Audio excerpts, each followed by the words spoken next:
Well, hi, everybody. This is Dear Mama Sal, and we're live on Friday lunchtime, which means it's time for us to talk about coping with feelings. And if you've had feelings this week, you will know that we all have feelings all of the time. And it is not a case of um, rejecting our feelings, it's learning how to process them more quickly. And that is what we do every Friday lunchtime. We talk more and more about the feelings we're having and how to move on, get off that hamster wheel and move on with life. A very warm welcome to you all. Hi there to Jeannie. Hi to Jody, our admin, and to everybody else that is here today and will be watching on the replay. I've got what I believe is a really important subject today. It's Canadian Mental Health Week, and I thought it was well overdue that we talk about mental health. And especially because it is so prevalent today. There's so much stuff going on, and I want to make sure that all my viewers and friends are aware of the stress that we are under and how we need to take more and more conscious effort about keeping as mentally healthy as we can. And we'll talk about that in a second. Um, for those of you who don't know, Dear Mama Sal is not just me, it's a group of people who get together. And we get together 3 times a week. At lunchtime on Friday, we talk about coping with feelings. At 7 o'clock Pacific time on Friday evening, we talk about coping with living life on a budget, and we do budget friendly meals. And then on Sunday afternoons, we talk about coping with stress because we all have it. It is said that mental health is not a destination, but a process. It's about how you drive, not where you're going. And some of you will know this, right? It's about mental health is something you need to be aware of every single day. How are you coping? All right. And if you can ask yourself that on a daily basis or perhaps on an hourly basis, how am I coping right now? And what do I need to do to help my mental health? And that to me is really, really important. And I hope it is important to all of you. And certainly, I have examples of my own life where I didn't understand what was going on. And then I've got examples of where I understood a whole lot better. And I'm hoping that those of you who may be struggling at the moment will get some level of hope that this is something you can cope with. It is something you can do something about if you choose to. And also, it is something that, hey, if you're in total overload, maybe you can't do anything about it right now. And that doesn't mean that you're weak or pathetic or anything like that. It just means you're in total overload.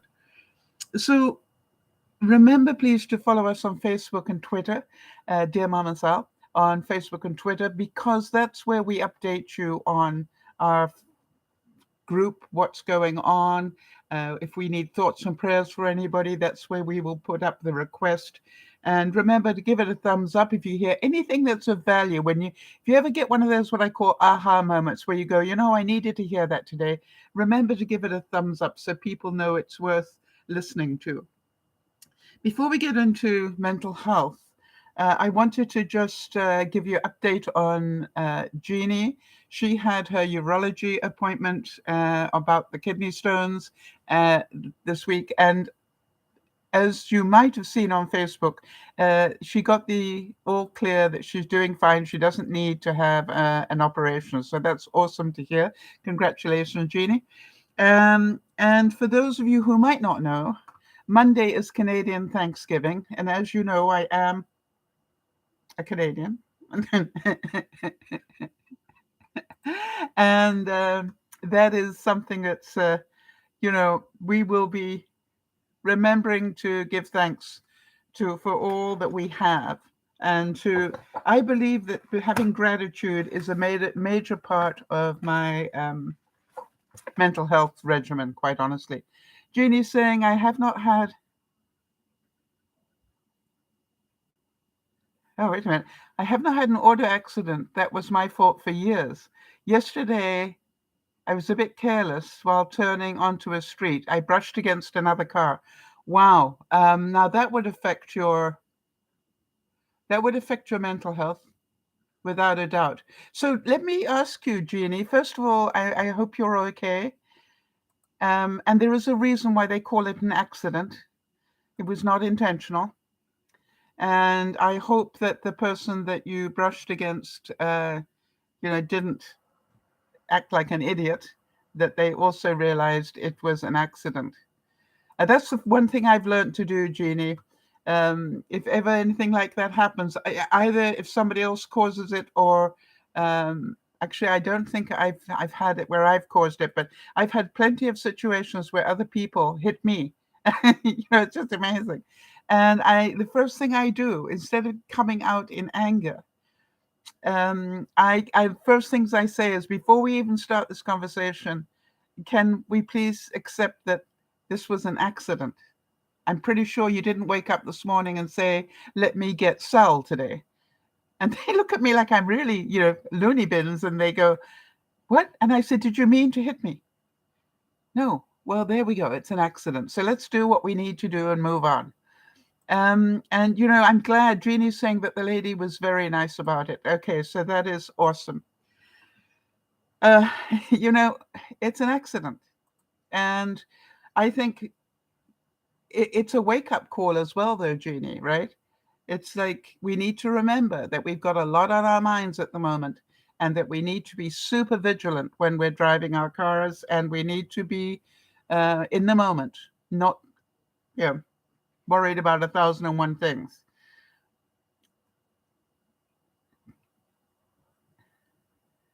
Here's an interesting quote. It says, just because no one else can heal or do your inner work for you doesn't mean that you can or should or need to do it alone. All right. And I'm going to talk a bit more about that in a moment. Thoughts and prayers for anybody who might need them this week. I'm going to include Lauren. Um,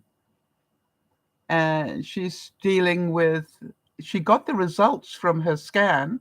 And the good news is that they didn't find anything abnormal in her brain scan, but it does mean that she doesn't have the answer to why she's having the symptoms that she's been having. So our thoughts and prayers go to you, Lauren, in the hope that you will find out soon what's causing it and be able to correct that. I also want to say, continued thoughts and prayers for Sharon, who lost her fur baby, Nip, just over a week ago, and to say that we know that that pain will continue for some time. But the good news is, I say the good news is, you will never lose the memory. And, remember the good times. Whenever I want to grieve a pet, I remember the times they made me laugh until I wanted to cry with laughter. I remember the times when we played. I remember all those things. I try not to remember the sadness of loss, but rather the joy of having had that pet in my life. Very important. Um, the saddest reality, I believe, is that mental health is something you can't see in somebody else. Unlike a plaster cast on somebody's broken leg, you cannot see how much they're suffering. I think as soon as you see somebody whose arm is in a plaster cast or whose leg is in a plaster cast, other than the fact we all instinctively want to sign the thing, I think what we're signing on for is, I'm glad I haven't got it. You know what I mean? And I really want to say that my experience, and I've had quite extensive experience of mental health issues, both good and bad. And so from there on, I believe I have a right to talk about it, and also to let you know what my experience was from both sides of it. I can remember that when I was struggling with mental health issues, nobody knew I was struggling with mental health issues. Or if they did, they didn't tell me they knew. I thought I was faking it really well for a long time. Mind you, for a long time, I didn't even realize I was faking it. I wonder if any of you relate to that. I actually didn't realize I had the problem. It is said that you don't have to struggle in silence. You can be unsilent. You can live well with a mental health condition as long as you open up to somebody about it. And that, I think, is the first thing that I had to learn was it is important for me to own that I am hurting. We're not taught to do that, are we? Right? We're not taught to say we're hurting. We're taught to grin and bear it. We're taught to stiff upper lip. It's just like, don't let people know you're struggling. Well, I don't agree with that anymore. I got to tell you that I understand there was probably a good reason why I was taught all of those things, but I don't think they helped me. I really have to say that I don't think that that helped me in my life. I think now that I wish we were all taught to talk about feelings more openly. And I just want to let you know that talking about it is important that you find safe people. Safe.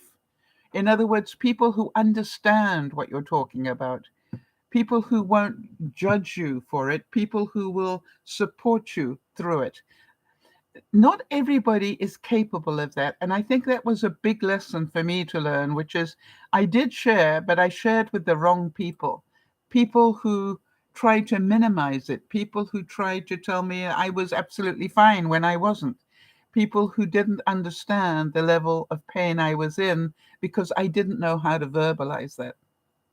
And again, I don't think I am alone in that.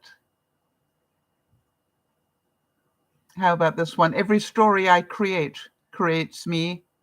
I write to create myself every day. It's like, how many of you know that the most prevalent, most often diagnosed people with mental health issues quite often are comics? All right. Comics suffer from mental health issues more than you will ever know. So whenever you come across somebody that is really funny, instinctively funny, think about the fact that they got there the hard way. And maybe they learned to be funny to cover up their pain. And, if you really listen to a lot of comics, you can, other than the fact you're laughing with them, you need to know that a lot of the comedy comes from fact, but they turn it around to make it funny. You remember, those of you who've been following my story with my situation, that I had a problem when I went for my mammograms, and first one, and then again on the second one, and then a week ago, 10 days ago, I went to go and have what they call an open wound biopsy, where they literally didn't put in a needle. They took a scalpel and they took out about a thumb's worth of tissue. And I want to tell you, I found lots of room to be funny about that. Right? It's been a long time since I've had guys fondle my boobs, was one thing I remember saying. But, somebody said to me they really, are amazed that I can find humor in these things. And I realize that part of my way of dealing with extreme stress is to be funny. And some of you will probably relate to that. So what I want to make sure we understand is that mental health is more important today than probably it's been in my lifetime. We're coping with all this post-pandemic stuff. We coped with 2 years of pandemic. Now we're coping with the results of it. We're coping with the economic damage from it. We're coping with, hey, possible nuclear war. Russia every day becomes more and more, sorry for my chimes here, um, threatening more and more to use nuclear force. And you understand, if they do, then the US will retaliate, and then we will have, you know, more trouble than we need. So we pray it won't happen. But, a lot of people will be worrying a great deal about that. I heard to my sadness today that the toll, from Hurricane Ian is already up over 115 lives lost. But the thing that really touched my soul was, other than the fact that we've lost that many lives, is the fact that, as far as I know, two of them happened after the event. Two of them were people who committed suicide because they couldn't take their new situation. And I don't know about the rest of you, but that made me very sad. But I'm not hanging on to it. I want to talk about it because I understand emotional overload. And I guess I want to start with, if you are overloaded to the extent that you are fearful of your life or that you don't think it's worth living, make sure you get help. And I want to just plead with you, don't suffer alone. Please. All right? If you can't handle it, get somebody to help you handle it. Doesn't mean you are weak, doesn't mean you're pathetic, doesn't mean you're stupid. It means you're in overload. We envisage a society in which mental health problems are an acceptable and, in some ways, valued part of our human experience. How many of you know that we stigmatize mental health? We for some reason, um, we I can remember growing up and hearing, we don't have things like that in our family. Well, hello. Yes, we do. Um, and did any of you get any messages like that? I know that some cultures, I know enough about doing DearMamaSal to to know that some cultures just totally poo-poo anything to do with a mental health issue. It means you're weak. It doesn't mean you're weak. It means you're overloaded, or that you have got an imbalance, a chemical imbalance going on. All right, things like bipolar. What do they call that now? Yeah, they call it bipolar, right? Not manic depressive. Bipolar is what it's called now.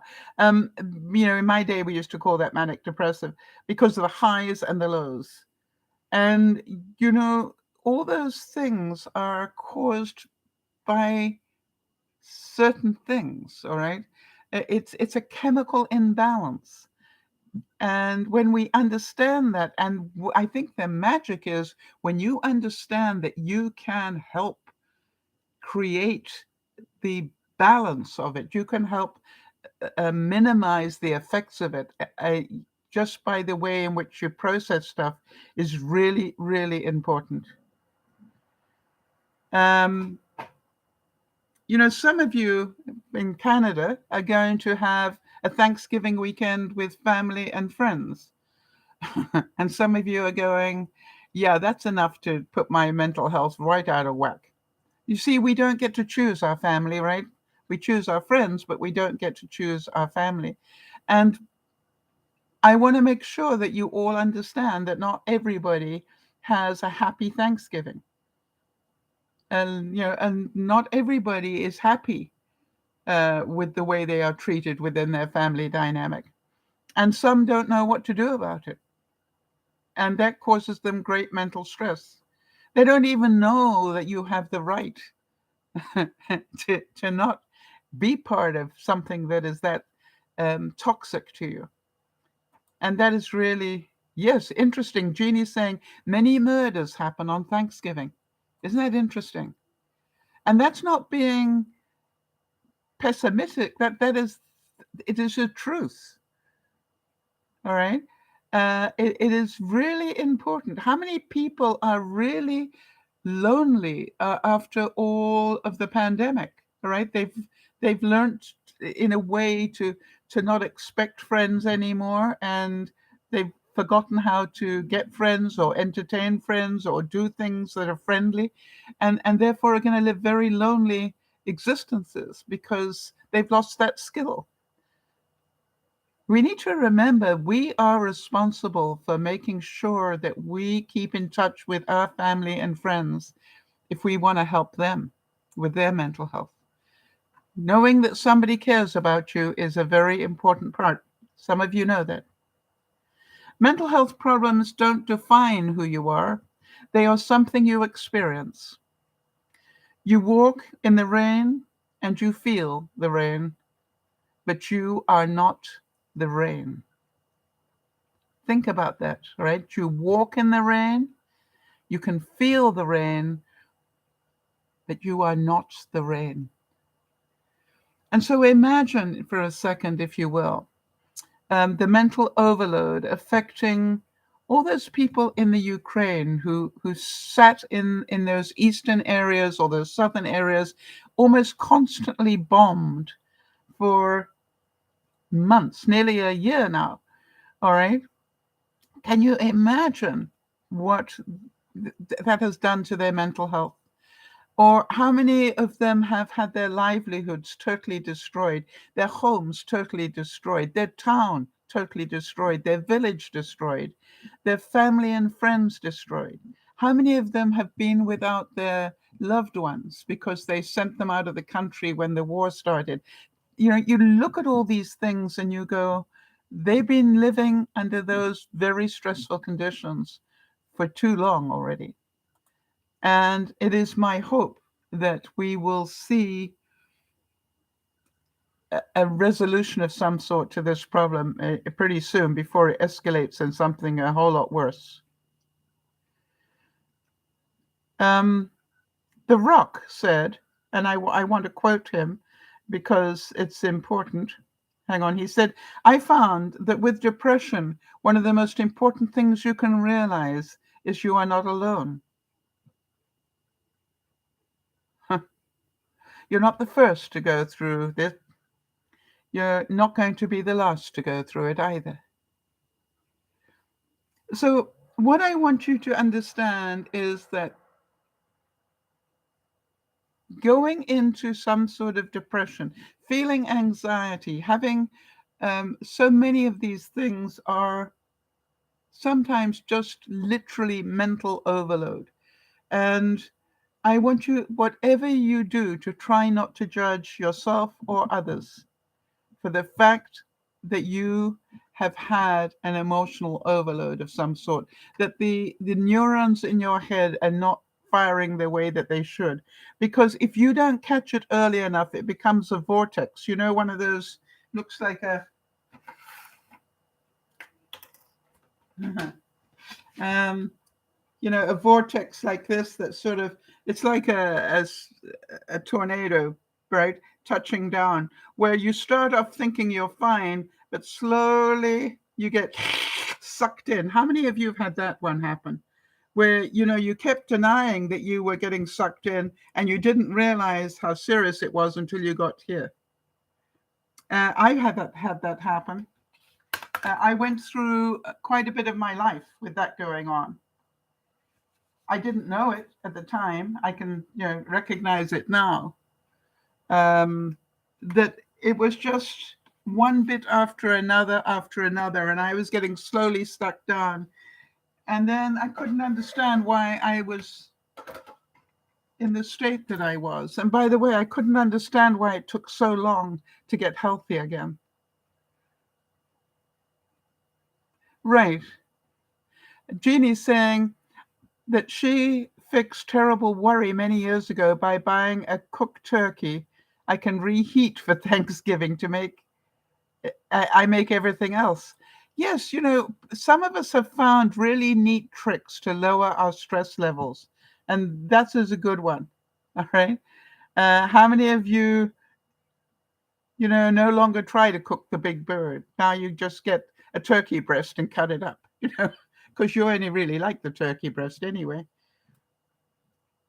So when you look at these things, it is amazing what we have learned and what we can learn if we let go of our ego and I need to impress everybody. And to me, that I think has been the most important thing, is just to know I don't have to impress anybody anymore. It's not important. You are not alone. You are seen. I am with you. You are not alone. I must admit, I did think that I was the only one that wasn't able to cope. And so let's give this some thought. There's so many things vying for our attention these days. And the truth is,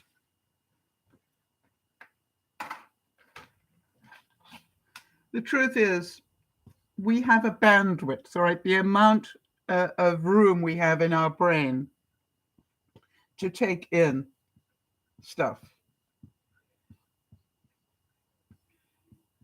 And what I'd like to say is that we get so many things bombarding us every day. Is it surprising that we get totally overloaded? We're trying to deal with everybody else's worries as well as our own. We're trying to care this much about what's happening to the people in Ukraine, or I feel things deeply. Well, the reason you feel them is because you have not learnt the skill of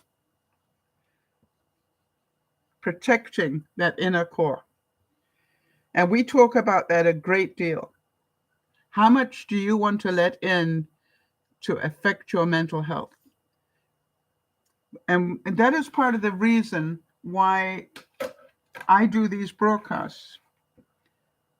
I always said way back when I was realized I was struggling, is if I ever get myself out of this, with whatever help I choose, I'm going to make sure that I can do everything I can to make sure nobody else has to go through this. And so when you understand that boundary, that square, that box is your mind, and what you let into it, to a large extent, is within your control. However, as I'm going to talk about this, there are times when it's out of your control.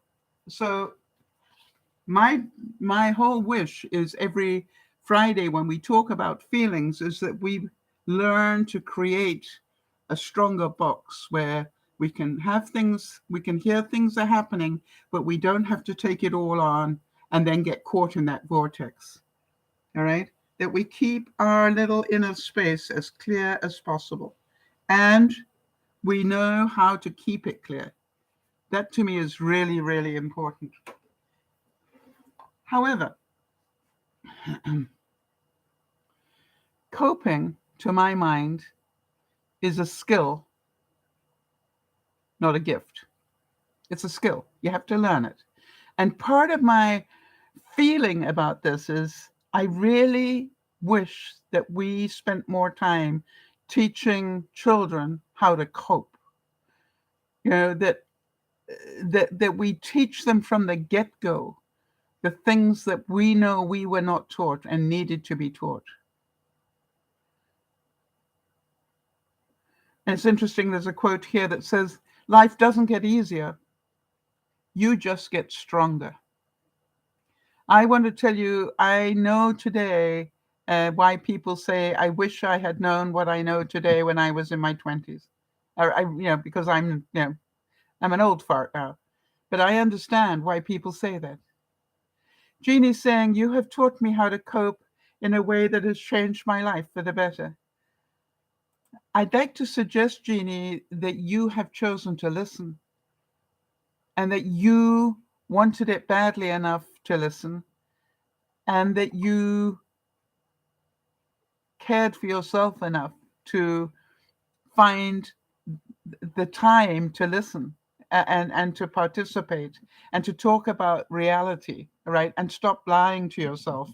I'd love to take the credit, honey. Oh, I got a hair somewhere.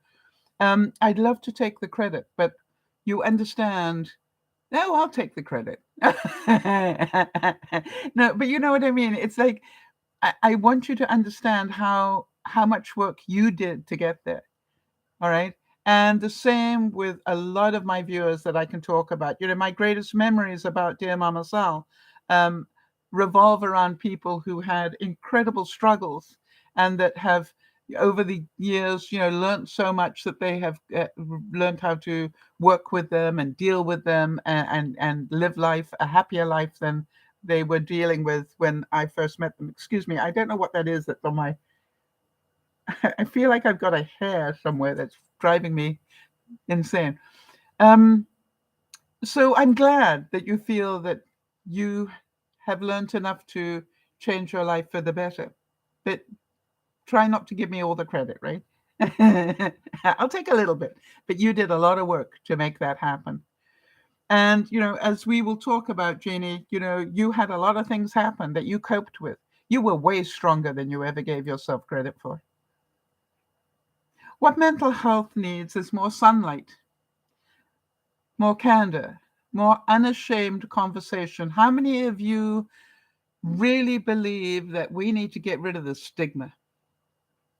And so I want to talk a little bit about my mental health journey, and I want to talk about some of the journeys that I know in other people. By the way, that quote, what mental health needs is more sunlight, more candor, a more unashamed conversation, came from Glenn Close, the actress.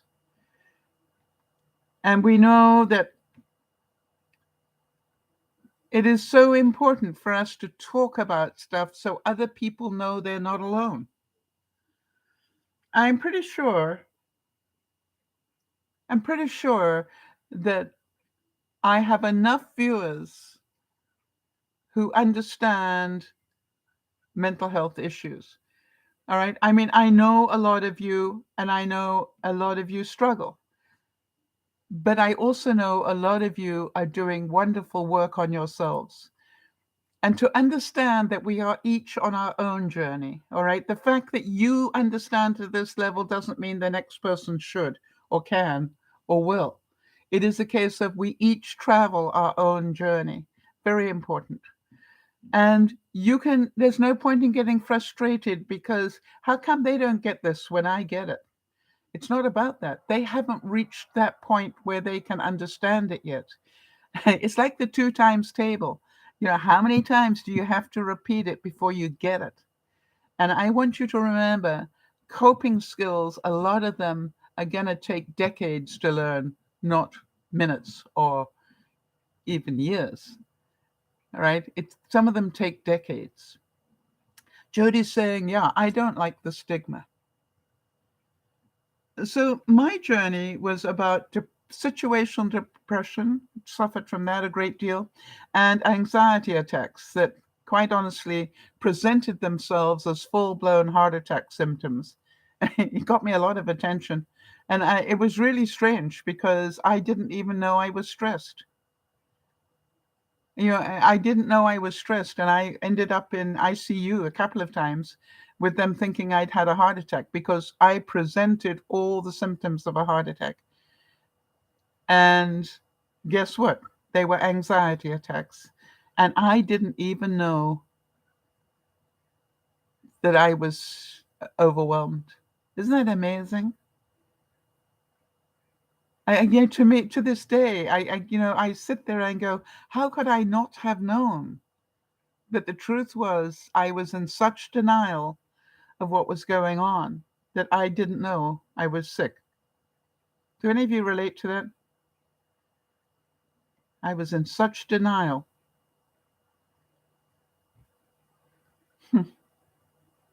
So I want you to have a guess here. And the figures I'm about to give you are from the Canadian mental health statistics, but I just want you to just think. In terms of mental health, what percentage of people do you think um, struggle with mental health issues? Do you think it's sort of 25%? Is it 50? Is it 75%? What do you think? Just, let's think about this. And I would say, next thing, think about from all the people you know, what percentage are... Jody, could you check what the figure is in the US, just so we've got that? Yeah, Jeannie's saying about 80%. Jody's saying about 50.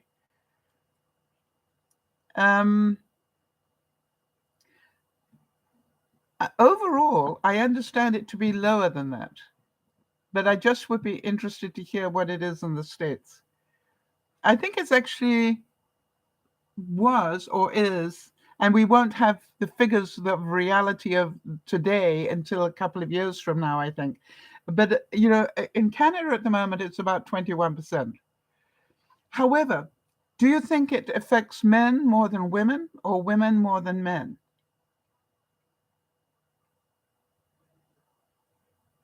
And that's something I want you to think about. All right?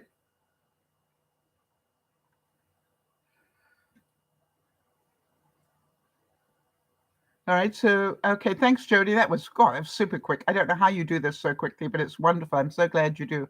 Thank you. Thank you. Thank you. Jody's saying in the US, more than 50% will be diagnosed with mental illness or disorder at some point in their lifetime. All right. That figure is coming up in a second. Yes, 1 in 5 Americans will experience mental illness in a given year. Jeannie is having a guess that women suffer from mental health more than men. All right. The statistics in Canada, Jody's also questioning whether that is true. Yes, 25 point, let's say 26% are likely to be women, and I think 20. That doesn't make sense. Huh. All right. And then 15.8 in men. So, but what about ages? When do you think is the age you're most likely to feel depression? And so to me, it's about, let's understand that this has nothing to do with, well, in some ways it does. I was going to say your socioeconomic situation. I think, yeah, it does actually, doesn't it? Let's talk about that as well. By the time Canadians reach the age of 40, 1 in 2 have or have had a mental illness. Half, right? And that's the same in the States, right? 1 in out of every 2. So I want you to think about your family and friends. By the age of 40, half of your family and friends, whether they have ever admitted it or not, half of them will have had a mental health issue of some sort. Pretty... Yeah, Jeannie's having a guess about the age group, that teenagers probably, and then she's saying 30-year-olds.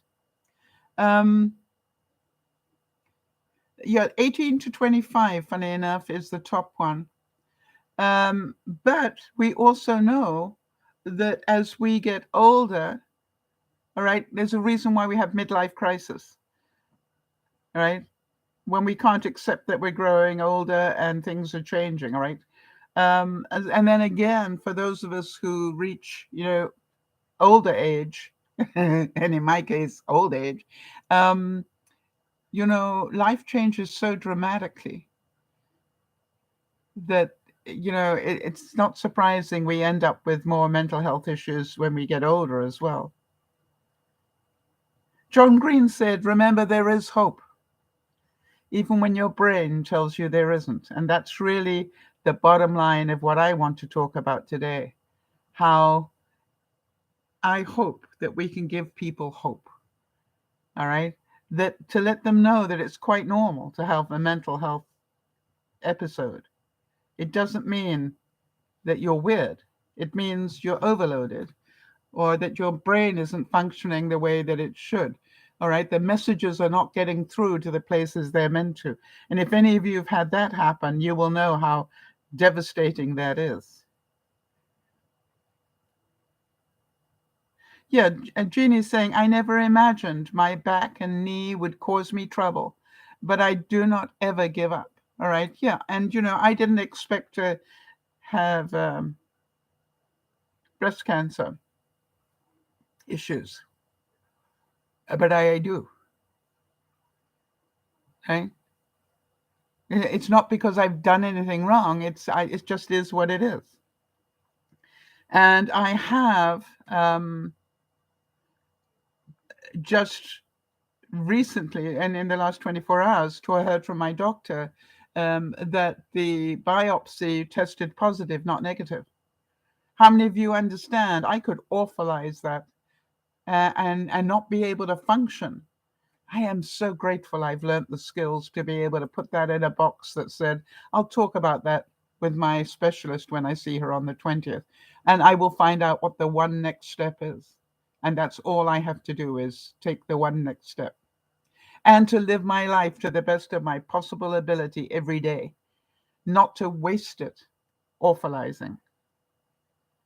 I want to give real credit to Jody, who, as you will hear, has got all sorts of medical issues going on, and yet took herself and her husband out to go to a concert last night. And to not only go to a concert, but there was a meet and greet to meet one of the Irish tenors. Uh, and they have just renovated the local cathedral, but the elevator wasn't working. And Jody needed to be in a wheelchair. And so Jody has learned a lot of skills, and she decided she had as much right to meet that guy as everybody else. And what she did was she actually contacted the people and said, I'm in a wheelchair. The room that you're having the meet and greet in is in an area I cannot get to in a wheelchair. What can you do to help me?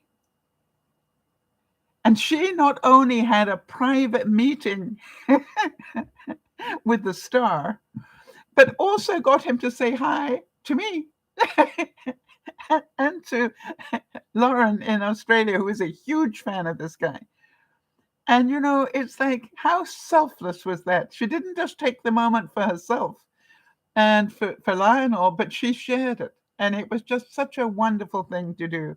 And it was just like, having this guy wave and talk to me was, I mean, I've still got tears in my eyes, right?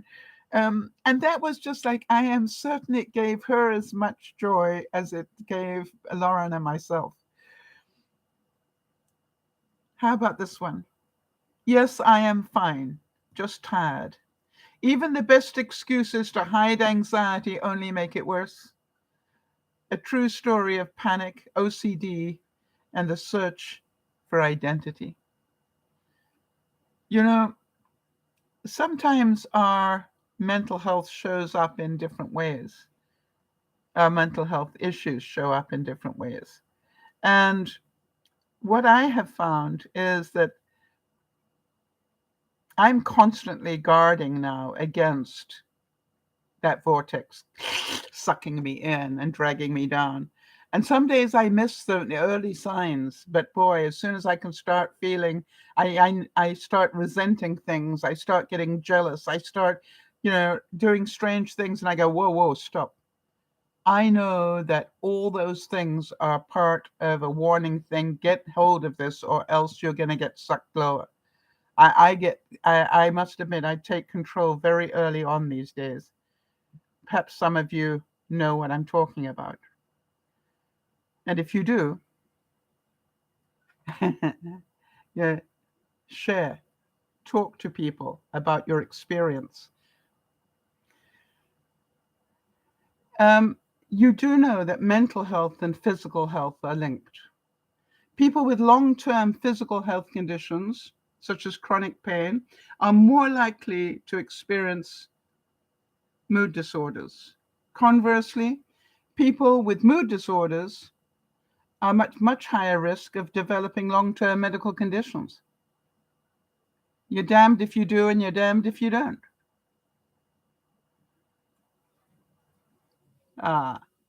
Jody is saying that the personal greeting was more important to her than attending the show. Yet she must have been so excited that she got him to do that. And what a kind man that he did it. and knew the value of that to somebody. Really important, all right? So when you look at it, know that we are all struggling. And 50% of us are struggling to a pretty large extent. By the way, they have found out in that survey that I was reading that women are more prone to mood disorders, men more prone to addictions. All right. Women are inclined to get depressed and and end up in that depressive state, whereas men go to the bottle or some other addiction to cope with their stress levels. It's interesting that we deal with it in different ways, but it sort of makes sense, doesn't it? When you think about the people um, we hear less often of of women with serious alcohol problems than we hear of men. But we also hear many more women who are depressed than we hear about men. So, you look at it. 7 rules for life here, people. Let it go. Never ruin a good day by thinking about a bad yesterday. For example, I heard yesterday that I tested positive for invasive breast cancer.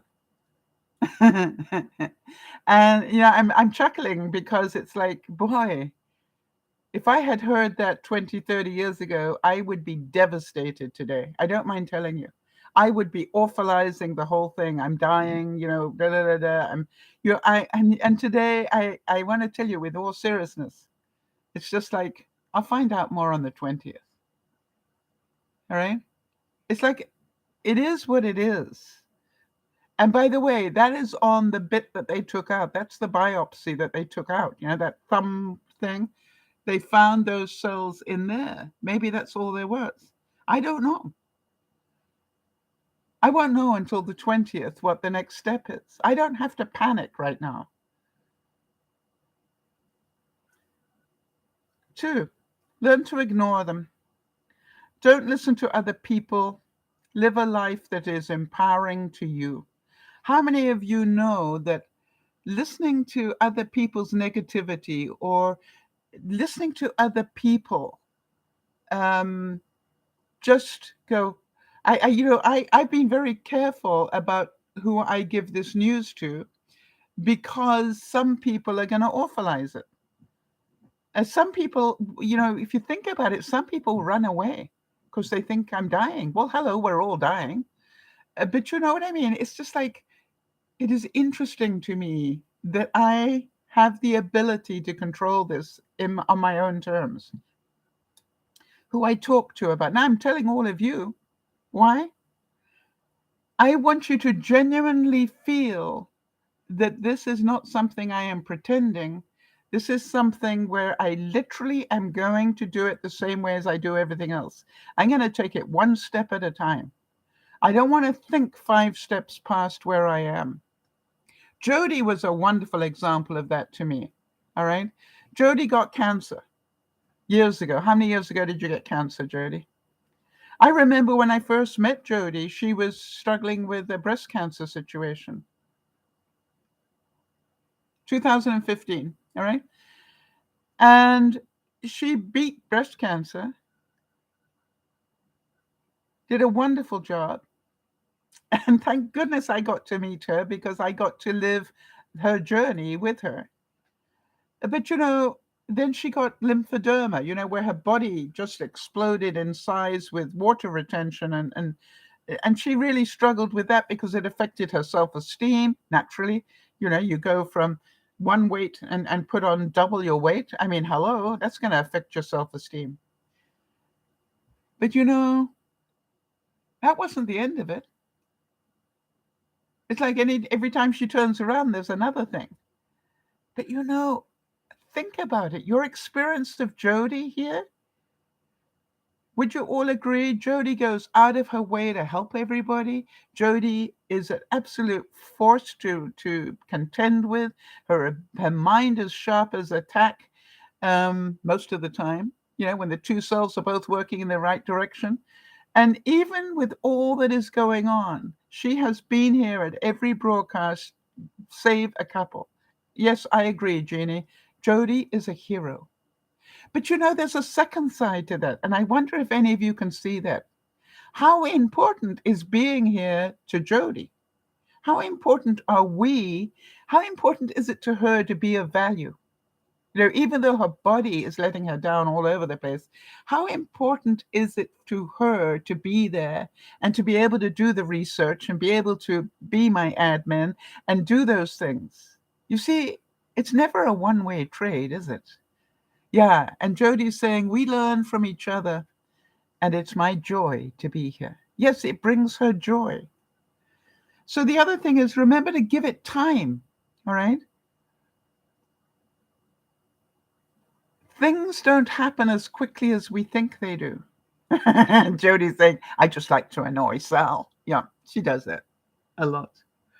So give things time, all right? Don't presume, okay, I've got a diagnosis of invasive breast cancer means death. All right. There's a whole lot of space. And, old age could kill me before breast cancer does. Great. And who knows? I might find out on the 20th that they think they've got out enough. My doctor doesn't think so. My doctor told me to expect to go back under the scalpel again. And they will probably want to take more. Now, how many of you immediately think, are they going to do a mastectomy? Are they going to take the whole breast off? I asked that question because I was interested. Am I going to lose a boob, do you think? And my doctor says, I don't think so. They don't like doing that anymore. Interesting. I didn't know that. They have other ways, right? So, did you know that in a study of Canadian cities, between 23 and 67% of homeless people have mental illness?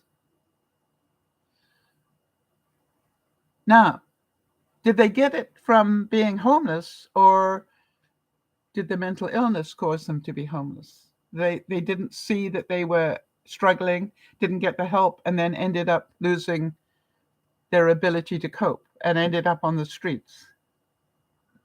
I find that interesting. 75% of respondents said they would be reluctant or would refuse to disclose a mental illness to an employer or a coworker.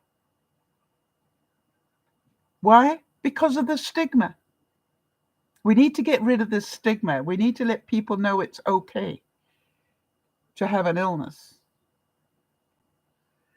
Now, there is a huge cost to every country to not deal with mental health. We know how many of the American deaths from mass shootings are caused by people with a mental health problem, right? So we know that's a pretty high statistic. I want you to think about the economic problem with mental health. The annual economic cost of mental health in Canada is estimated at over $50 billion with a B dollars per year. That includes healthcare costs, lost productivity, and reductions in health-related quality of life. If you don't control to the best of your ability that box I was talking about, if you don't control your boundaries and you don't help yourself keep 90% of what's going on out of your brain, you can hear it, feel it, let it go. Hear it, feel it, let it go. Yeah. And I've talked a lot last year about emotional intelligence. What emotional intelligence is learning to do that. I've often said, think like a lawyer. Lawyers don't deal with the emotion, they deal with the facts. And it's not that you can't have emotion, just don't spend all day on it. Very important. By the way, alcohol and tobacco are responsible for more than 2/3 of those costs. alcohol and tobacco. How many of you can remember being addicted to cigarettes or booze? I want to tell you, I can look back now. I didn't realize it at the time, but I was very close to an alcoholic in my 20s. And I smoked all the way, as you know, until my 60s. I eventually had enough control to be able to stop that. And then after that, the next highest is, of course, opioids, which is sad because that was created by the drug industry, pushing their drugs that were addictive. And by the way, after that comes cannabis, weed. So be aware. However, I don't believe that weed has killed anybody. I was seeing a statistic on that, funny enough, on the news last night. Opioids, a lot of people have died from opioid abuse, but not too many people. I don't believe anybody has been recorded as dying from smoking cannabis. So let's talk about this a little bit more, right? Have you or anybody you know suffered from a mental health issue? I have. I would think most of my friends have. Not many of them want to talk about them, but I know that every other one of my friends, by the statistics, has suffered. So, when you realize that people that one out of every two is suffering or has suffered, does it make sense that some of them are really weird? How many of you know the problems I've had with neighbors here? I got one neighbor that really hates my guts and does everything she can to make my life miserable. I've said from the get-go, I think she's hurting, right? And I understand that. That's why I didn't retaliate. It's like, that is a sad situation. But hey, I had to suffer from it. But interestingly enough, how many of you know I waited a long time before I reacted? A long, long time. And now, once I reacted, I got higher authorities involved. And guess what? Now, a whole lot of people have joined the same association that I joined to get protection from what was happening to me. And now there's a whole lot of stuff going on. And it all started with my neighbor picking on me. Interesting. And then what happened was the ripple effect happened. And, I don't have to do very much more. Why? Other people are doing it now. Does it make sense? I waited a long time and kept control of myself until it just got ridiculous. Once it got ridiculous, I didn't react a little bit. I reacted. I went up a whole league and then said, okay, I'm not fighting it. I'm going to let people with authority fight it. Okay? I didn't have to go to the lawyers. There are associations for that sort of thing. Jeannie's saying, I had a broken leg and my cousin made fun of me. I felt ready to throw myself out of a window. Only one cousin said something kind. Jeannie, thank you for sharing that. Thank you so much for sharing that. I think about all the years I smoked and how many people that didn't smoke still were my friends. I think about Benji and Judy particularly, because when I first met Benji and Judy, I smoked like a chimney. And you will remember that the reason I quit was because of the birth of Juliana, and they moved into a new house. And I went to visit them, and I said, I am not going there smoking.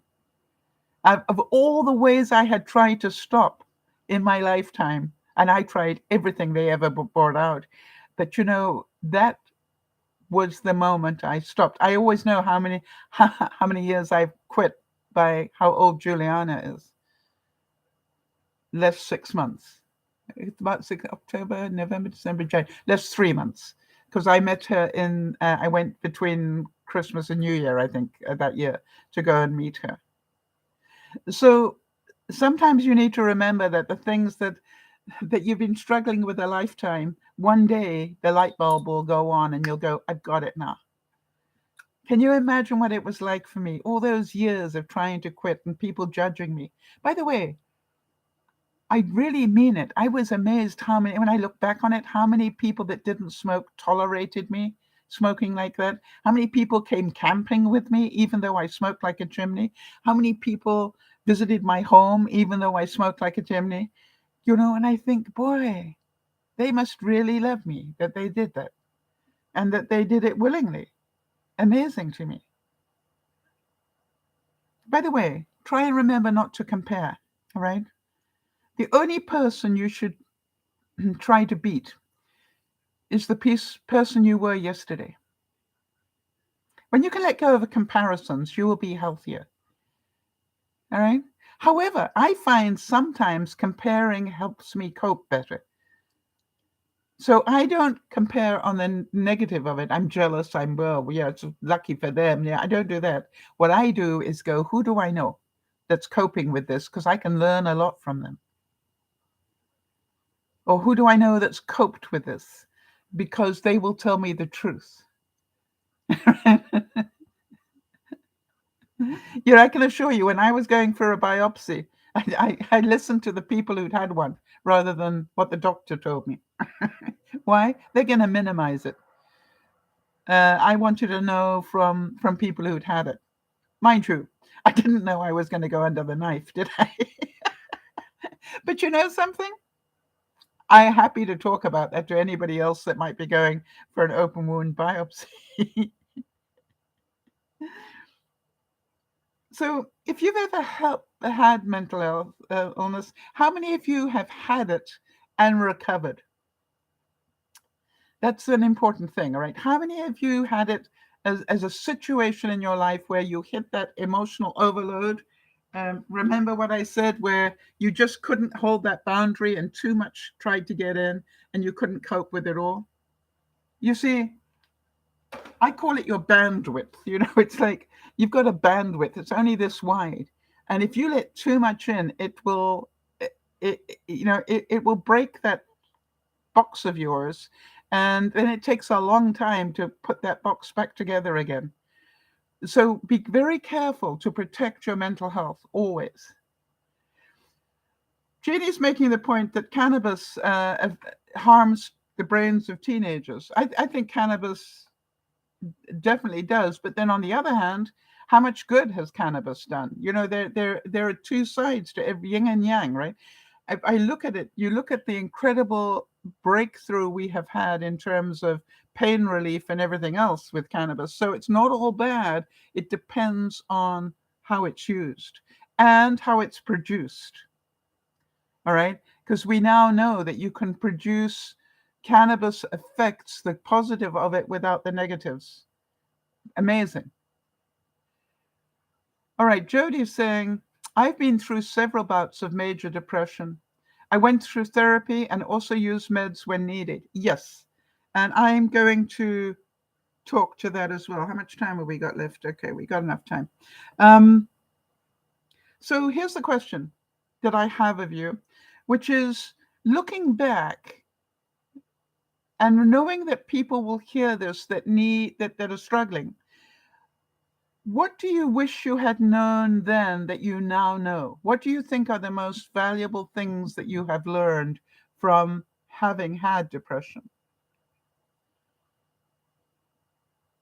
I realize now that I didn't realize I had low self-esteem. Hard to believe, isn't it? Yeah. And I faked it a lot, I covered it well. I had a huge ego that covered it. I had an addiction to cigarettes and to booze to some degree. And I realized something was wrong quite early on in my 20s. Although I continued to fake it until I make it for a long time, I realized there was something, and I started to study the problem. I started to really get involved in the self-help side of it. I started to study psychology a lot more, and I started to realize that maybe um, I needed a little bit of help. And I started to get help. Quite honestly, it took me many decades to get well. I don't mind telling you that. I had to lot to learn. But, with a lot of help and a lot of understanding from people, I did manage to climb my way out and stay out.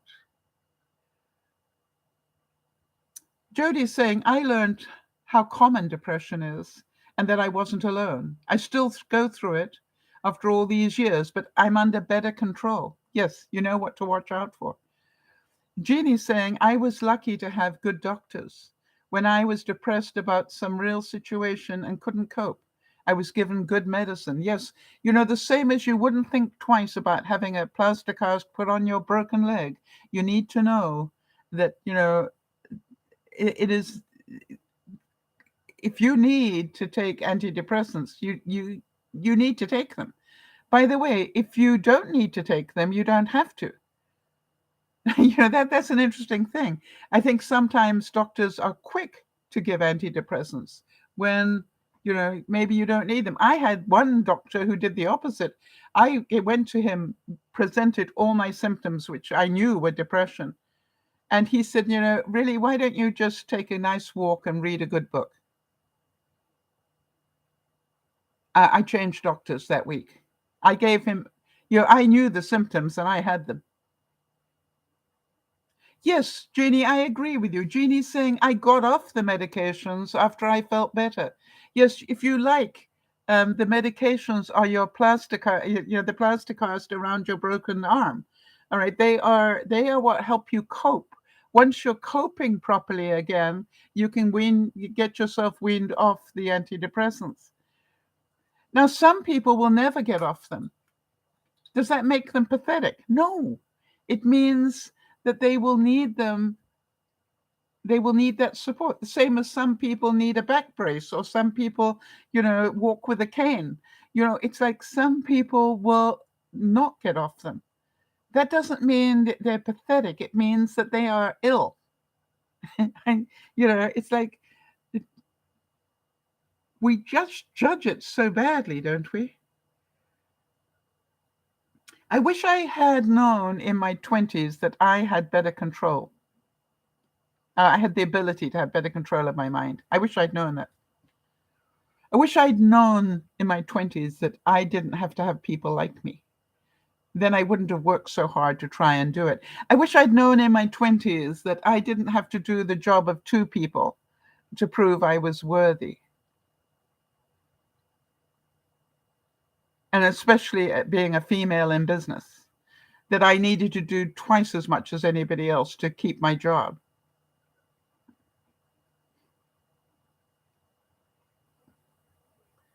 Okay, Jeannie's saying, without my cane, I waddle. I'm unable to walk properly. The cane really helps me nowadays. Yes. And this is about, it is important. I remember Jody telling me when she had the problem with lymphedema and her body blew up in size, how cruelly she was judged by people and how much it hurt her. And now I'm pretty sure that Jody can see that she had a wonderful opportunity to teach an awful lot of people that this wasn't that she ate too much. This was her body reacting out of an illness. And how many people didn't know that that was possible? As many people who didn't know that DCIS, right, duct carcinoma in situ, was a problem, and stage 0 breast cancer. All right. I'm amazed that what I had, how many people didn't know about it, and even nurses didn't know about it. I spoke to a nurse recently, and she said, I've never even heard about it. And I said, well, that's what I have. And it's just like we all can educate each other. And by the way, it is one of the most important things I found in life is, as I said, when I wanted to know about biopsies, I didn't talk to the professionals who would minimize it. I talked to people who'd been through them because I wanted to know what's going to happen. And I wanted to know, how bad is it? Now, I'm pretty certain they probably minimized it a bit as well, but they didn't minimize it the same way that doctors do. Yeah, and Janie's saying, I'm teaching you guys. Well, I found that, as I said, the best people to teach me in some ways um, are people who've been through it. I've been through mental health. I know what that vortex feels like. I know that. Let me suck you in and keep you in this dark place for as long as I possibly can. And boy, do I guard against it now. By the way, how many of you know that being able to smile, life is pretty short, people. Enjoy it while you have it. How many of you understand? I've got this wonderful opportunity between today and, and October the 20th, when I see the surgeon, of just being quite normal. I've had the biopsy.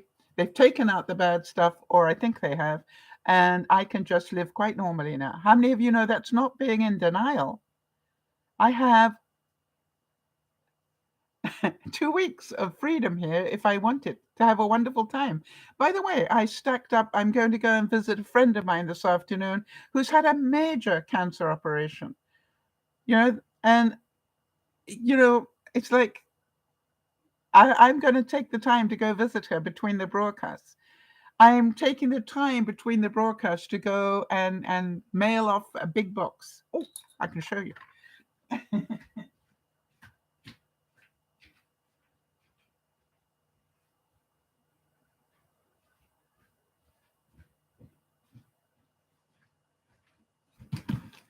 This box is going down to the children. It's the presents I was going to take down when I went to visit them. And what I realized was there was a reason I couldn't find my passport. You see, I wasn't meant to travel.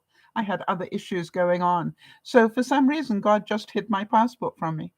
I'm pretty certain that when I'm capable of traveling or okay and safe to travel, I'll find it again. Yeah, and so, it's like part of me for a split second said, the cost of sending that box down? You know what I realized? I would have spent that on gas anyway. So, and then, it was so cute because Benji said to me, just save up the presents until you can see them. No, I don't want to do that. I want them to have the joy of opening the box. Oops.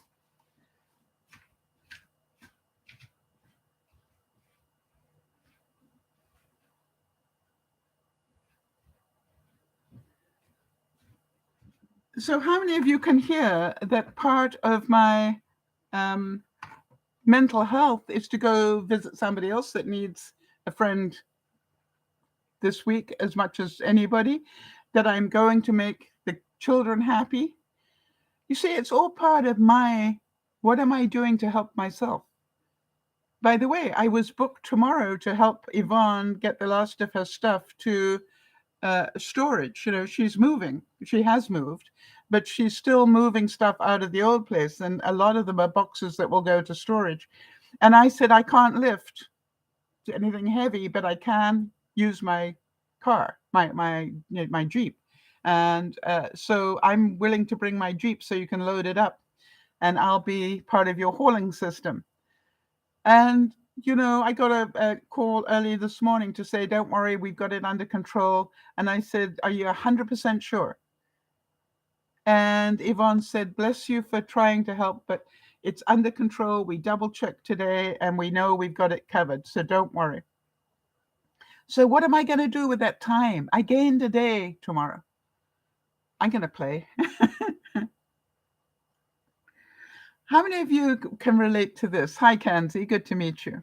If you have a question, Kanzi, please ask it. How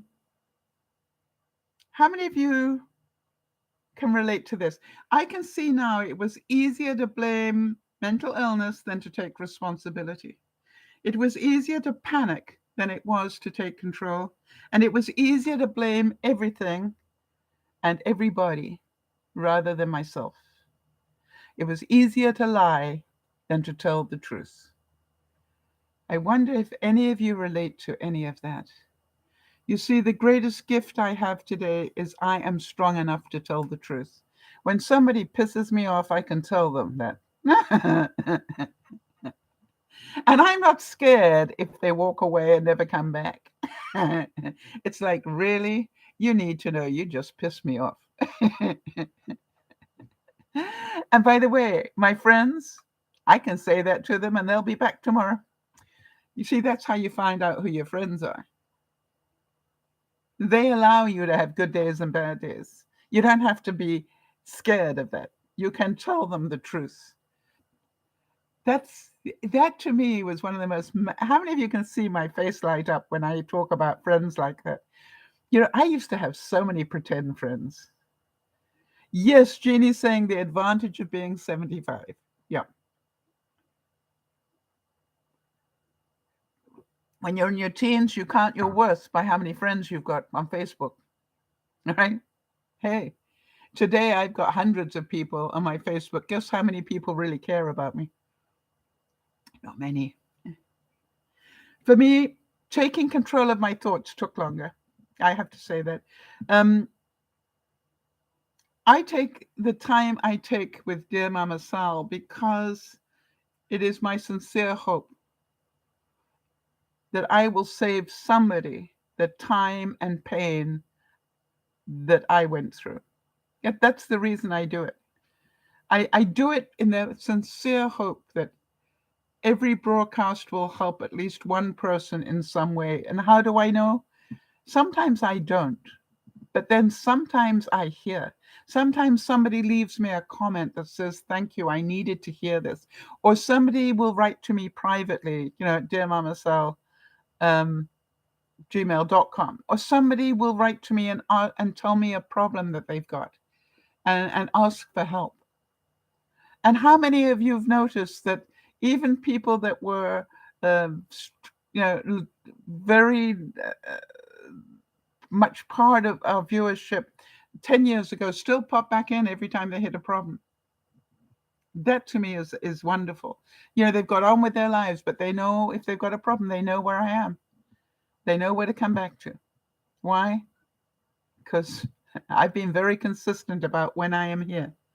And it's not about being perfect. I don't have the perfect answer, but boy, I've got some experience. It took me a long time to learn how to process things.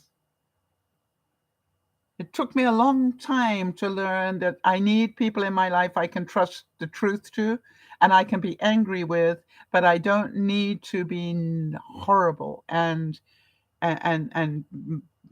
make them listen to hours and hours and hours and hours of my venting and pathetic self-pity.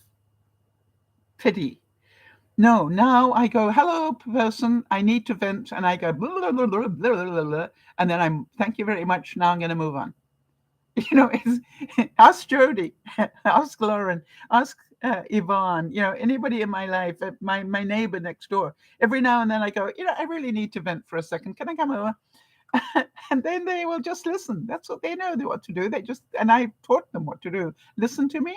You don't have to fix it. I just need to get it out of my head so I don't get sucked in with it. Kenzie's saying, I am not great about being angry with others. I'm very good at justifying other people's bad behavior. Oh, I know that one. But I need to learn to express the impact on me.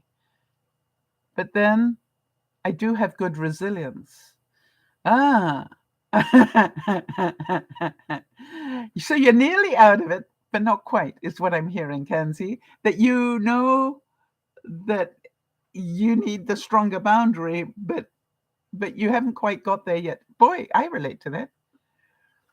So how many of you relate to what Kenzie's saying? I'm very good at justifying other people's bad behavior.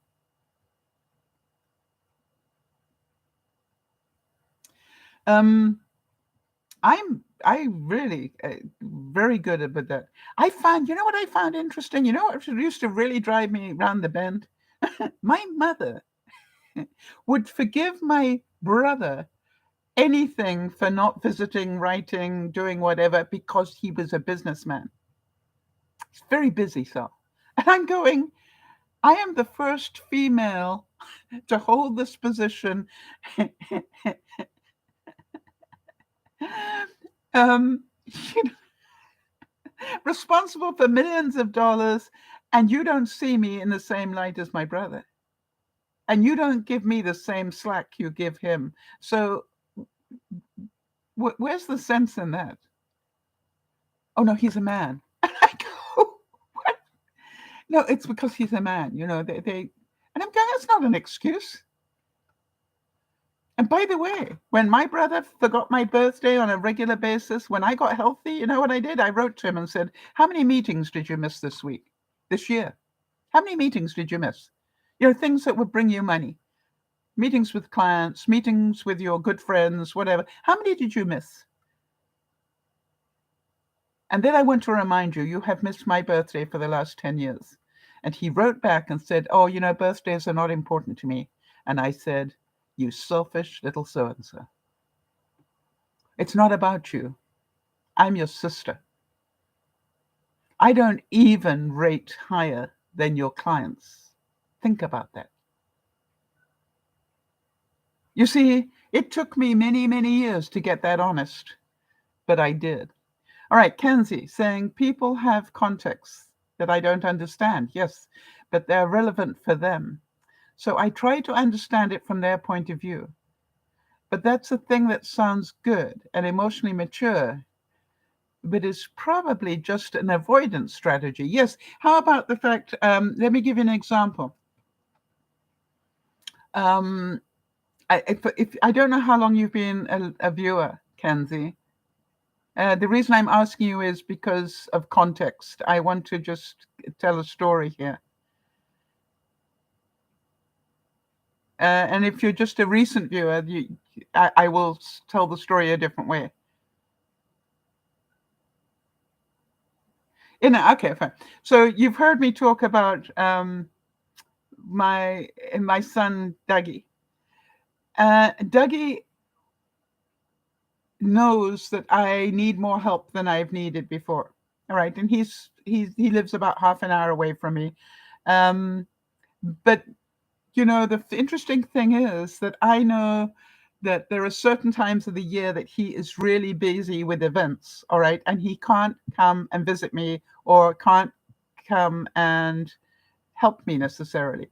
But I give him a lot of slack, all right, because of that.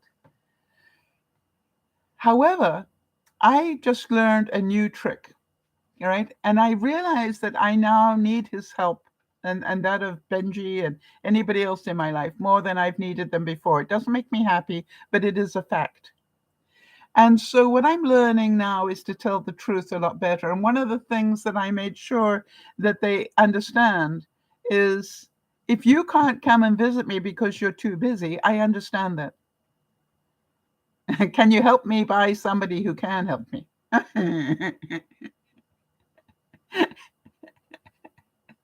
You know what I mean? It's like if you can't come, then at least know that I need the help.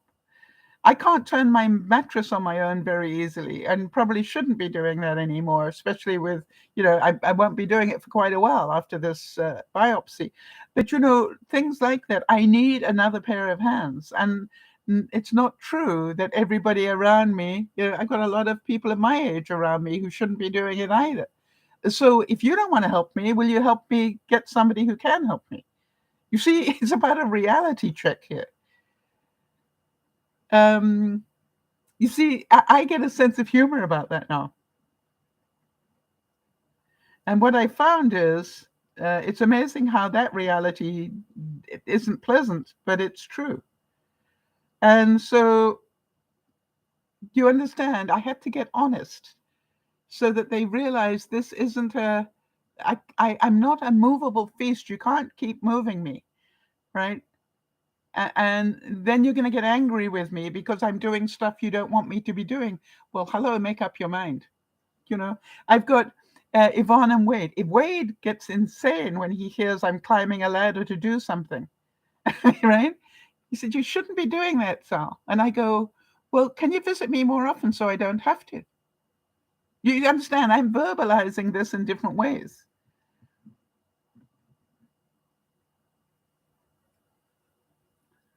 How about this one, people? How many of you need to hear that there is hope? Even when your brain tells you there isn't. And I want to tell you the greatest gift I was given is I am an optimistic person, right?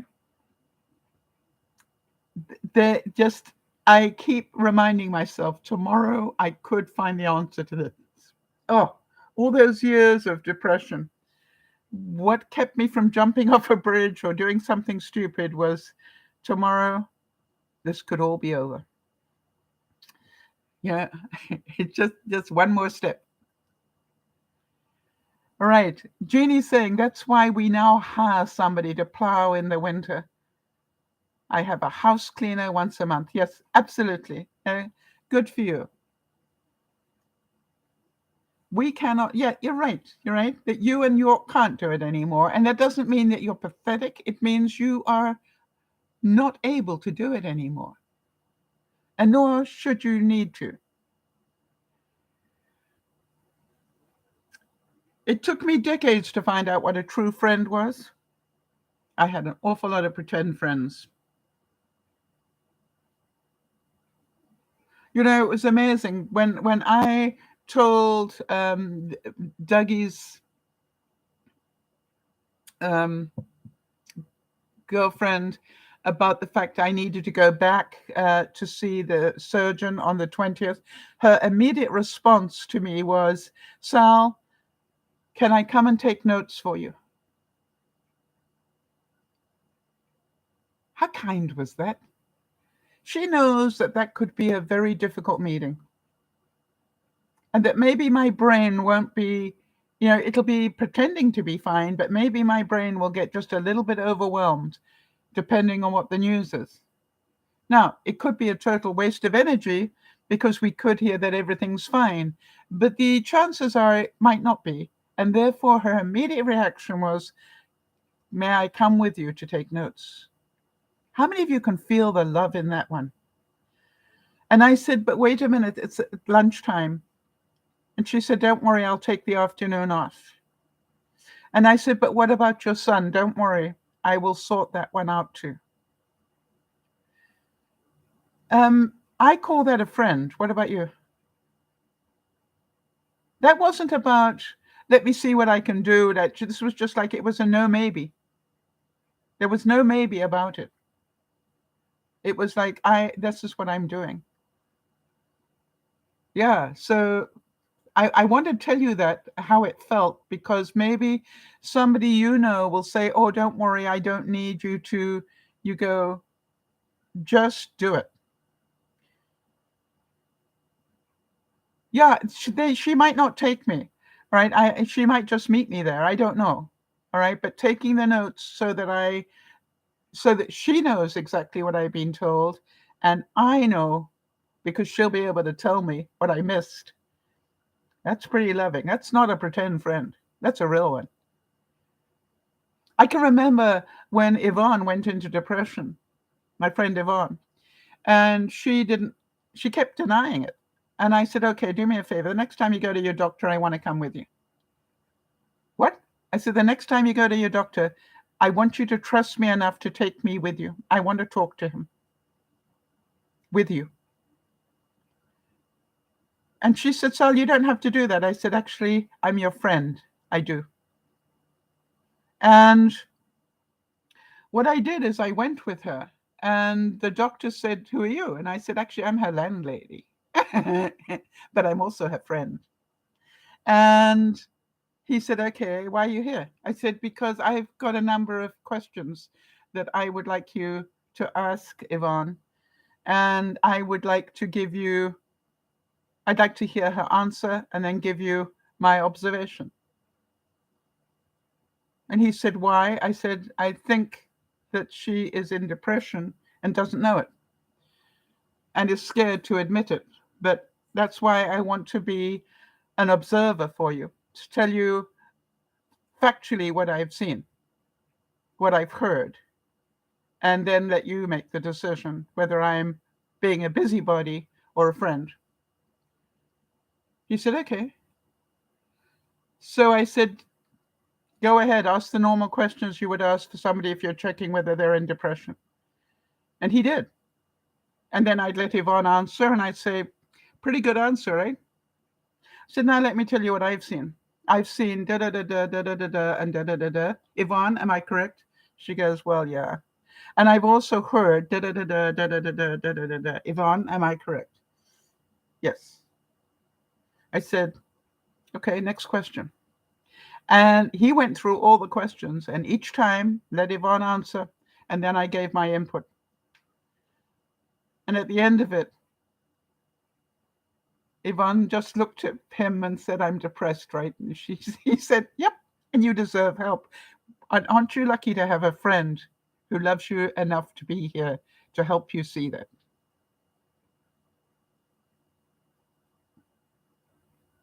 Think about that. All right? She would have carried on denying it, but I wouldn't let her. All right, Jeannie's saying, my husband has been there for me in that way after an operation. I never hear it all. Yeah, this is about taking notes and hearing what the doctor says. I never hear it all because I'm a bit groggy. I spend my life a little bit groggy. It took me decades to realize I was so busy trying to impress people that I continued to burn out my body and my mind. How many of you have heard me over the years chat to Beth about being Superwoman? All right. Why? Because I recognize that Beth will continue to do what she's doing for whatever reason she has for doing it. And one day she's going to realize she didn't need to do that much. But on the other hand, I have to admit, I'm sorry, I've got to, on the other hand, I have to admit that she maybe needs it. Beth is not a well person. And maybe the reason she pushes herself the way that she does is because it keeps her mind away from her illnesses. All right. But I want to make sure she knows that there is another way. And I want her to know that I burned out because I was constantly trying to do the work of two people.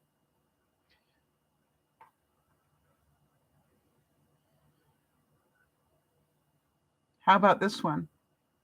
You don't have control of your thoughts as much as you have to stop letting them control you. Right? It's like if you let all these problems of the world and your friends into your mind, it's no wonder you get sick. No mind was meant to take on that much. I always remember a great quote from Henry Kissinger when he said, there cannot be a big international incident next week. My day timer is already full. I love that. Henry Kissinger was Secretary of State many years ago. But, it was just like, can you imagine? Can you imagine what it must be like, being a world leader at the moment with the Russia thing going on and, with everything that's going on, with disasters and all the world leaders trying to juggle all these balls and as well as their home lives, and the children are messing up and, think about that. Right? Their ability to cope with all of that is amazing in my view. And one day I hope to read more about how they coped with it all. By the way, I still get frightened because I'm human. I've learned to turn it around more quickly. I still get triggered by betrayal and injustice. I've just learned to cope with them better. I still would like everybody to like me, quite honestly, but I know that's irrational. The way I look, my age, the way I talk, my education, my smile can bring me as many enemies as friends. I'm amazed how many people judge me without ever really getting to know me at all. But here's what I've learned. I've learned, because I choose to see every negative person and situation as a mirror. As a mirror. In some way, it is a reflection of me if I am honest. So somebody is really nasty to me and it's unjust. I know that triggers me. Why? Because I still get triggered by injustice. That's why it's still there. Duh. And so I go, wait a minute, where am I unjust to others? You see, I take it as a mirror lesson. It's difficult not to judge the person who's being unfair to me, but on the other hand, let me take a second look at who I am not being fair to. Boy, has that helped me. And the person who judges me reminds me to be careful of my judgments. The people who betray me remind me that I'm not always there for the people that I mean to be, and that I have hurt people by accident too. How about you? Can you see that? They remind me of my behaviors when I was coming from a place either of arrogance or of fear. I know more about friendships and kindness, but most of all, I know a whole lot more about forgiveness. And I know I'm not perfect either. By the way, I used to rule the world for quite a lot of my life. I thought I was the bee's knees. I know I'm not perfect, and neither are other people. I no longer expect them to be perfect. I believe that growth, growth is when I can accept those things to be true. That I'm allowed to be human and vulnerable as much as everybody else is. When I can let people be in the space that they're in the time that they're in it. That is important. I have learned to vent very quickly and then move on.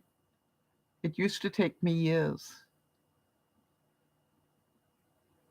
How about this quote? Nothing in this world can torment you as much as your own thoughts. Does that ring a bell with any of you? Nothing in this world can torment you as much as your own thoughts. Guard against negative thinking. I now no longer need to know the why of everything. I seek to understand things, you know that. But some things I now know are unknowable right now. 5 years from now, they may make sense. Right now, they don't. And that's okay. I also know that what seems impossible today, I will look back on in 5 years and think it was trivial. How come it took me so long to make that decision? I know that I am stronger than I ever thought I would be. And I also know that vulnerability is not a weakness. It just is what it is. I've learned to ask for help. Still difficult for me, you know that. I'm an independent little so-and-so, aren't I? But, I do ask for help. And now, as I get older, more than I ever wanted to, but it is a fact, I need the help. I am a work in progress. I will be learning for the rest of my life. Jeannie's saying, what do you say to a relative who criticizes the fact you have large breasts? I am thankful I am healthy there. It hurts me to have someone say this. How do you answer them? To me, I go, what is it about my having large breasts that's a problem for you? Because it's their problem, Jeannie, not yours. No, I always say I've got large breasts today. I would have loved them in my 20s. But, I've got them today. But guess what? I've got problems with them too. But I don't believe the two are linked necessarily, are they? So the question I ask, whenever anybody criticizes me, is what is it about you that has a problem with my having this? All right. So now, all right. So Jeannie, is that their point though? That they know that your mother had breast cancer?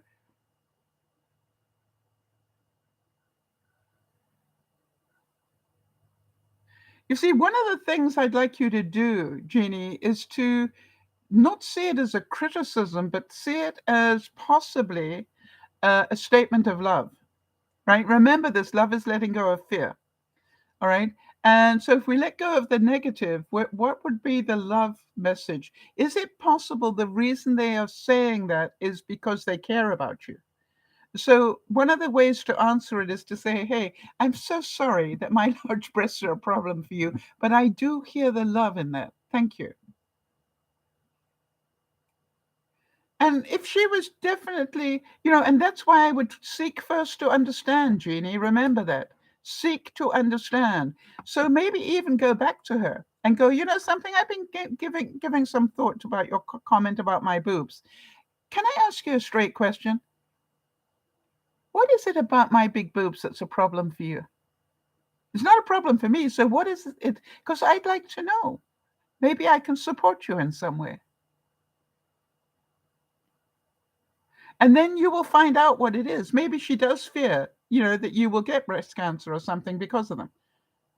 In which case, hear the comment and feel the love. By the way, if you ask for her input, don't make her wrong in it.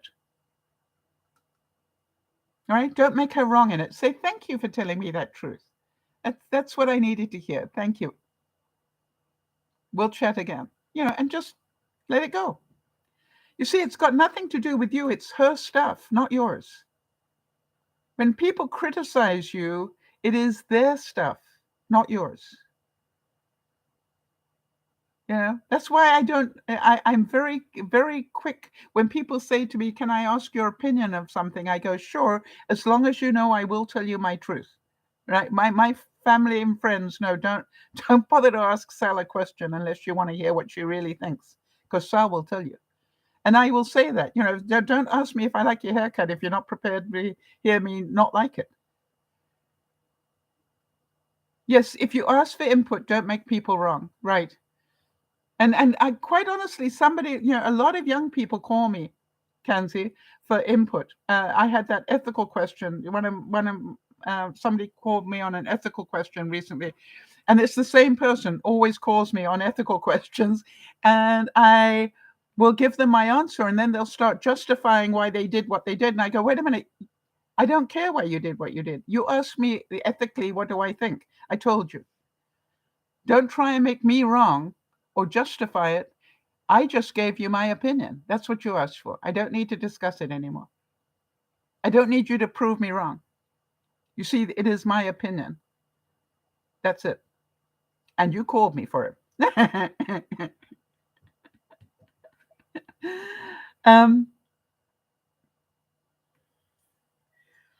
on Sunday, I'm going to talk to you more about this whole breast cancer thing, and some of the challenges and ways that I have been dealing with that. I want to make sure before we go any further to remind you to please, if you are struggling, and only you know how much you're struggling, make sure you get help. This is your private journey, all right? But don't walk it alone if you're in pain. If you are doing things, if you are being nasty to people and you can't understand why, if you are, um, not going to be social with people because you don't think they like you, or, all the different things that happen when you are depressed. You are avoiding social situations, whatever it is that you're doing. Um, if you can't get yourself out of it, get help. I want to tell you that I have, at one point, two different times in my life, I literally sought out help. And I sorted out in a big way. I didn't just go to a doctor, but I went to self-help groups. I went, I went to my local hospital and said, okay, do you have any, mental health groups that meet to sort out stuff? Because I think I need one. It was just like, and they do, and it was free, and it was just like, I knew I needed something. And by the way, I went there and they picked on me unmercifully. Why? I am a lightning rod, right? Because I tell the truth, and that makes me big trouble for a lot of people. All right, Kenzie's saying, I've had people ask me advice on ethical situations. I give my perspective. They do the less ethical action anyhow. Yeah. And then they avoid me because they are embarrassed. Have others had this happen too? Absolutely. But the same way, Kenzie, you probably relate to this one as well. I have people try and manipulate me all the time on issues, right? And I call them on it. And I'll go, are you trying to manipulate me? And they go, what? I said, well, you asked first, da, da, da, da, and I gave you my opinion on that. And now you are trying to manipulate me to make me change my mind so you'll be right. Please don't do that. You are right to do whatever you choose to do in your life. You asked me an ethical question, and the reason you called me is because you see me as ethical. Don't manipulate me. That's not ethical.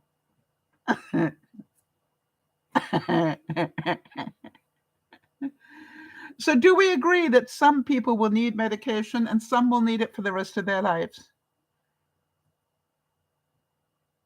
The same as I will need medication for the rest of my life for my underperforming thyroid. I will need it for my cholesterol and I will need it for my blood pressure. How come I don't mind doing that? But somehow or other antidepressants are not okay? Think about that. Understand that mental illness is an illness, not a curse.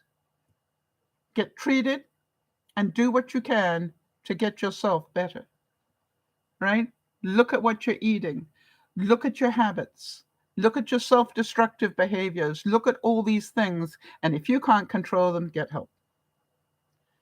Perhaps the greatest gift was to realize that everything as an adult is a choice. I choose to see things differently today. I choose to let go of an awful lot of BS so it doesn't get into my brain or stay there too long. I choose to let go of things more quickly.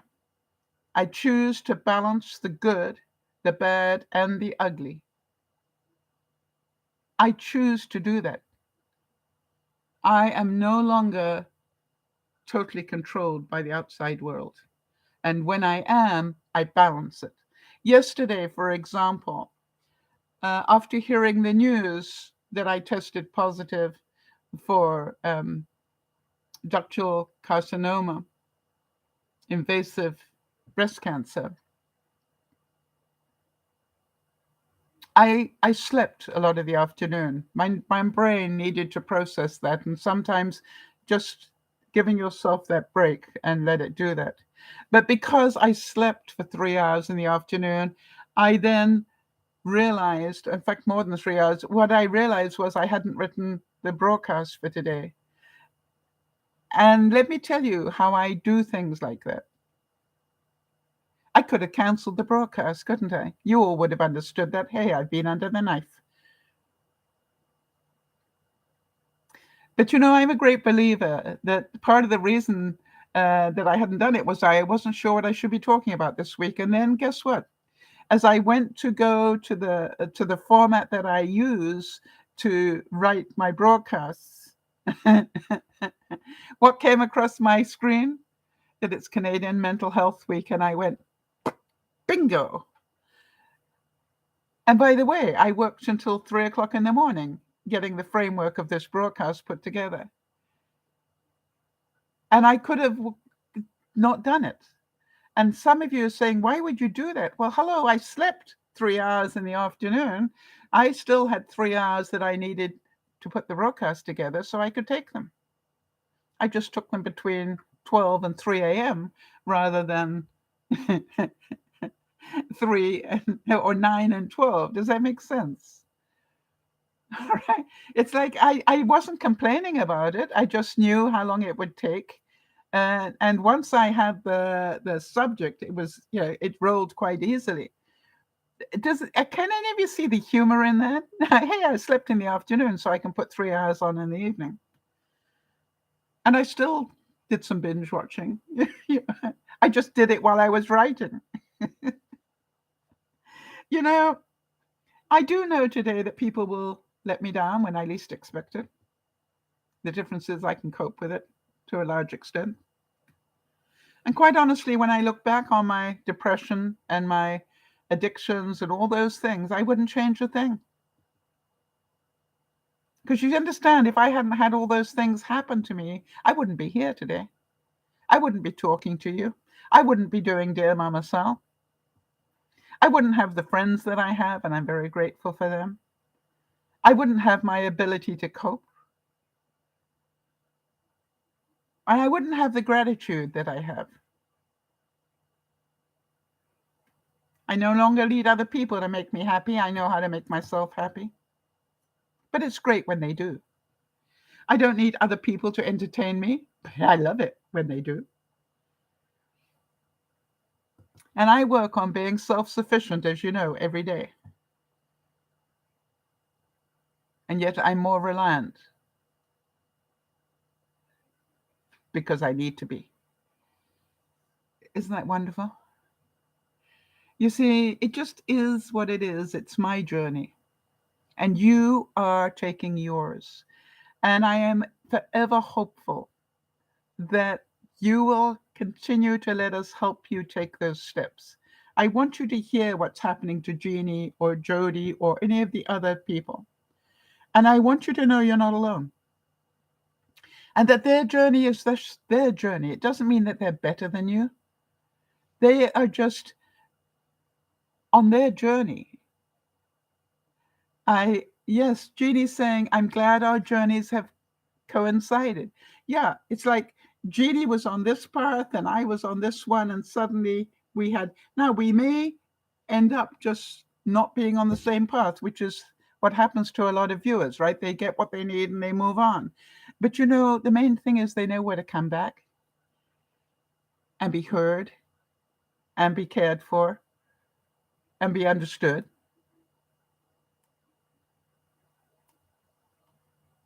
All right, Kenzie saying unintended and less expected consequences of doing this type of YouTube channel. I'm going to put my big pot lids behind my stove like you do. Isn't it a great place for them? It's a great hack. Do you want another one, Kenzie? I've got another great hack for you. By the way, when I need a pot lid, I love just going forward. And the best one, Kenzie, is that one. Do you have a glass one? That one is a glass lid. I want to tell you, that is the best lid to have. All these little things make a difference. Okay, here's your next one, Tansy. Do you use deodorant? And if so, do you end up where you finished it? Okay? In other words, you keep winding this up and it's not coming up anymore. Okay. I'm just going to roll this up for a second. Because you will be horrified how much deodorant, okay, how much deodorant is still in there, all right? Okay, so here's the trick. If you want to save about a quarter of the cost of your deodorant, when you finish this one, wait until you finish the next one, and then and then wind it down a bit. Makes sense? This one, imagine it's this one. What you do is you wind it down like this. See, I'm winding it down. Dig out the deodorant that's here and stuff it into there and bash it down, with a spatula or something. Really bash it down, put it in the fridge for a while so it all solidifies again. And you will probably save a quarter of the cost of deodorant. just by using up what you've been throwing away. How many of you are going, that is stealth? Why didn't I think of that?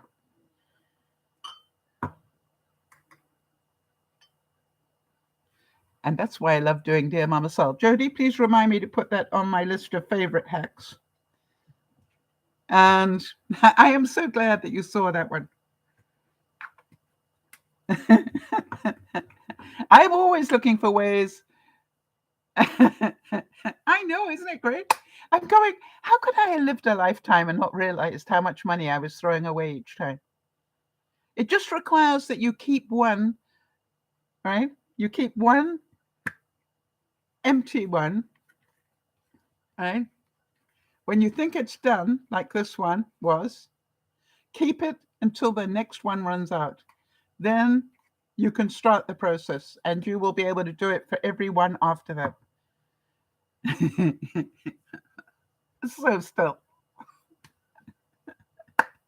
How many of you remember that one with the toothpaste tube? All right. It's amazing how much toothpaste is left in a tube that you don't realize. Dig it out. So I'm hoping that you've all learned something today. I'm hoping that you all will be kinder to yourself today. And I just really want you to know that how you look after you is your responsibility. If you are letting everybody's stuff in, oh, I remember when I first met Jody, she turned herself into a pretzel for everybody, whether it was positive or negative. And it was never anything about her. It was always about everybody else. And now who is busy teaching me and reminding me to look after myself as well as others? It's Jody. And I was in big trouble because, I chose not to tell Jody about the results of the biopsy yesterday when she was having such a wonderful time at the concert and telling us about the kindness of her thoughts and everything and getting that personal accolade through to us.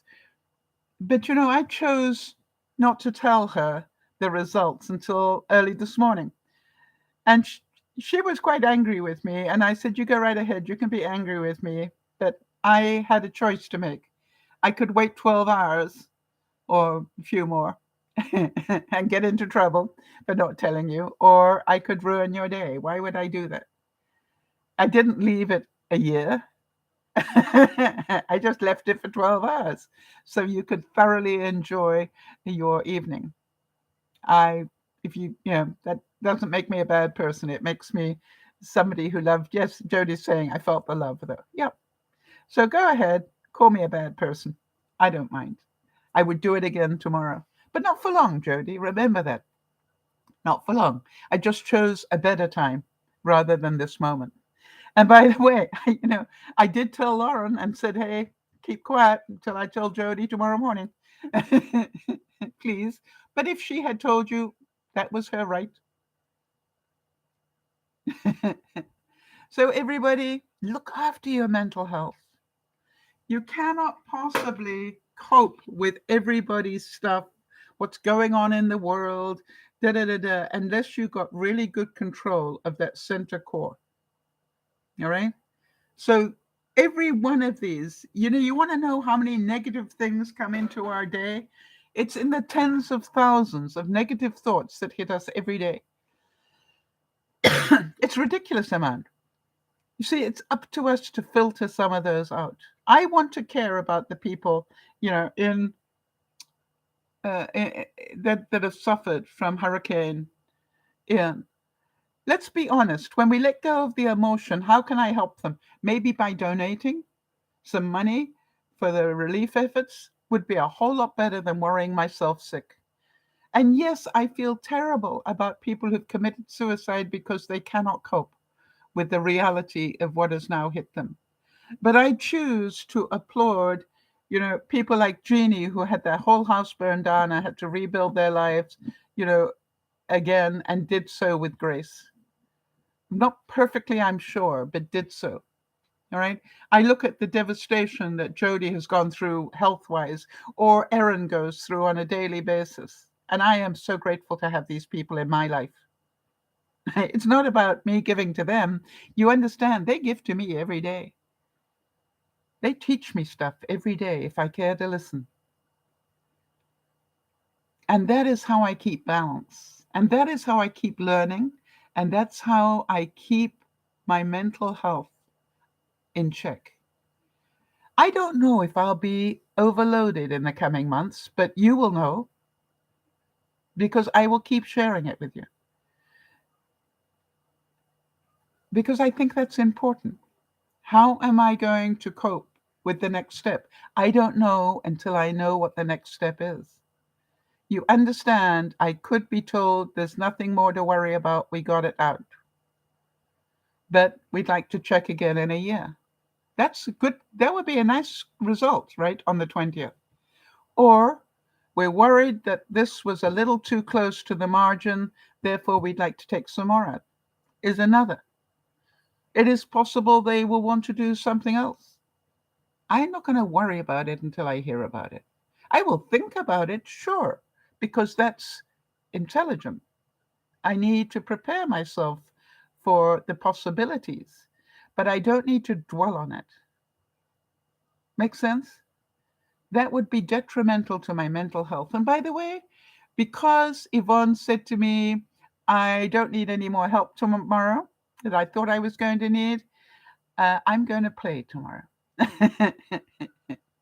Part of me went, I would have spent the afternoon helping Yvonne. It is really important that I take that time and play.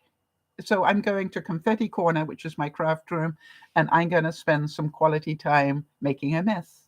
This is Dear Mama Sal saying, thank you so much for being here. And Jody, thank you for being here as usual. As usual. Um, and we will see you all tonight. Tonight we will be making mac and cheese, which I was going to take to Yvonne and still may. And then I don't know where to take it though. Duh. I'm still going to make it. And then I'm also going to make some fruity cinnamon buns, sort of healthier, right? Or not. We'll see. Maybe some healthier than others. What about that one?